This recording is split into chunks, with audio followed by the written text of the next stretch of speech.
How'd you do, Donna? I did really good. Did you? Were you how high were you? It's not about how high you can count up to, but how did you? Well, How far did you go?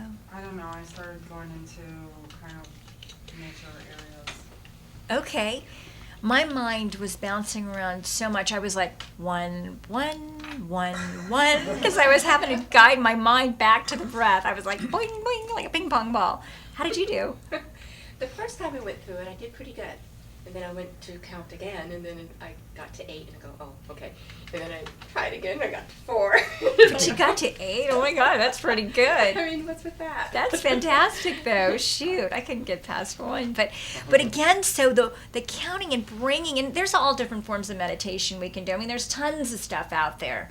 But for me, when I really need to get centered the fastest, this is it. I mean, I just go to that breath, connect in, count, boom. I get that guidance that I need. It's an amazing thing to do. So I really encourage you throughout the week, daily, morning and night, practice this exercise, because if you're feeling stuck somehow, or you're wanting to move something forward, or you don't have an answer, or let's say somebody's angry in front of you and they're giving you a hard time, you just take that breath and you say, I'm not going to abandon myself. I'm not going to try to fix them first or make them feel better first or whatever. I'm not going to leave me first. Secondly, universe, help, and then the universe rushes in to support you. And it's magical how this happens. It's really, really, really neat. The next thing I want to talk about with you guys, there are 10 areas to set visions in our life. And these 10 areas are, for me, I remember Dr. Joe Dispenza, when he was on the show with me, he said, Monique, he goes, 10 areas. He goes, come on, that's a lot of areas for everybody to focus on.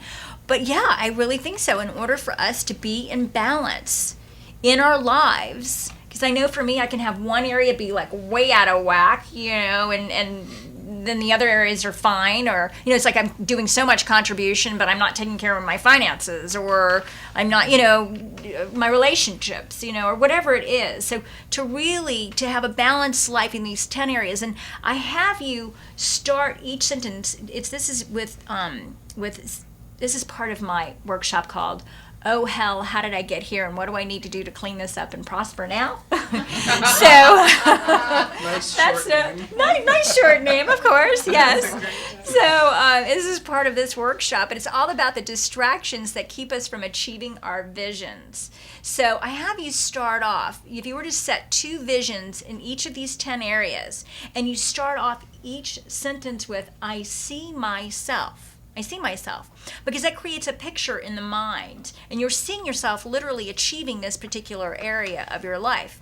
So the 10 areas are, how do you want to see yourself mentally? Meaning, do you want to see yourself reading Einstein's theory of relativity by the end of a month from now or 2 months from now? Or I see myself catching negative thoughts and turning them around and showing me what it is I really want in my life. Okay, so mental is the first category. Physical. How do you want to see yourself physically? Spiritually. I see myself meditating 10 minutes in the morning and 10 minutes at night, or trying that exercise that Monique gave me, or what Mark's going to teach us to do. How do you want to see yourself spiritually? Career. How do you want to see yourself in your career? I see myself having a great night tonight, and Mark doing all kind of great things, and us having fun and dancing and having a great time. I see myself. So when I say that, I see you all of a sudden, you were following me and seeing us all dance together, right? And thinking, wow, that's kind of wild, but why not? So I see myself as really important. So mental, physical, spiritual, career, financial. I see myself working with venture capitalist and bringing investors in for a new project with one of my clients. Or I see myself making regular deposits to an IRA, or I see myself saving X amount of dollars, or I see myself earning X amount of dollars a week, a month, etc. So we have mental, physical, spiritual, career, financial, fun. What are you going to do for fun? I see myself meeting with girlfriends once a week and having coffee together or lunch together. I see myself, I was actually looking into going to Bali yesterday. A friend of mine was telling me about Bali and Fiji, and I was like, God, I've never been there before. And he was describing it all to me, and I started to think about this whole thing, and then I started looking it up on the internet, and I was like, wow, that looks really, amazing. So it's one of my little adventures I'm thinking about. Fun, education. What are you going to do for education? How are you going to educate yourself? You need to educate yourself Quicken or one of the editing what is it, Final Cut Pro, what type of education would you like to see yourself doing? Mental, physical, spiritual, career, financial, fun, education, materially. Now this is a really important one. If you have clutter in your life, old clothes, papers, clutter, just clutter, it's an absolute block to prosperity. Hands down. If you want to create prosperity in your life, I always say to clients, go clean out a closet and tithe 10% of your earnings wherever you are spiritually fed. And it just has to be with ones whose philosophy that you agree with and who's uplifting and helping mankind. It can literally be a person at the coffee shop that you met for the day, and they said something that was uplifting to you, and you give them an extra 10. Or it could be you had a great massage, and the lady who gave them a great massage, you tip her some extra money. Or it can be to a religious denomination or somewhere where you get your spiritual food from. But tithing is crucial, because what it does is it says to the universe, there's plenty of money, I'm keeping it in circulation, and it prepares for more money to come in. But when you go and clean out a closet and you go and clean out clutter, any papers, old clothes, it creates a vacuum in the universe, and then the universe is going to come and fill it up with something really great. So if you're wanting to create any type of prosperity in any area of your life, and you have got clutter somewhere, go and get rid of it. Clean it out as fast as you can, donate it, get rid of it. If you think that one day I'm going to wear X and you haven't worn it in 5 years, chances are you're probably not going to be wearing it anytime soon. So let's get rid of that.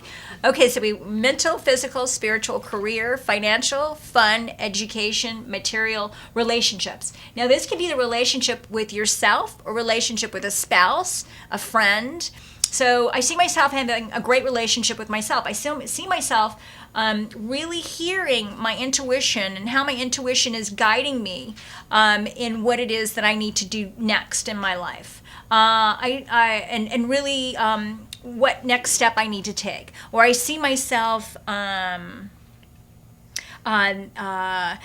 if you're married, having a great relationship with your spouse, and planning a date night every week for you and your spouse. Or I see myself dating.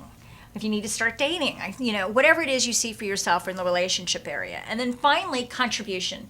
How are you going to give of your time to others? How are you going to contribute to benefit other people's lives? And that's really important. We all can give something somewhere to someone else along the way. And it's really important to take a look at how are you giving to the rest of the world. Even if it's simply your time, or giving some fruit to a neighbor, or helping a neighbor, or whatever it is, however you are able to contribute to the world.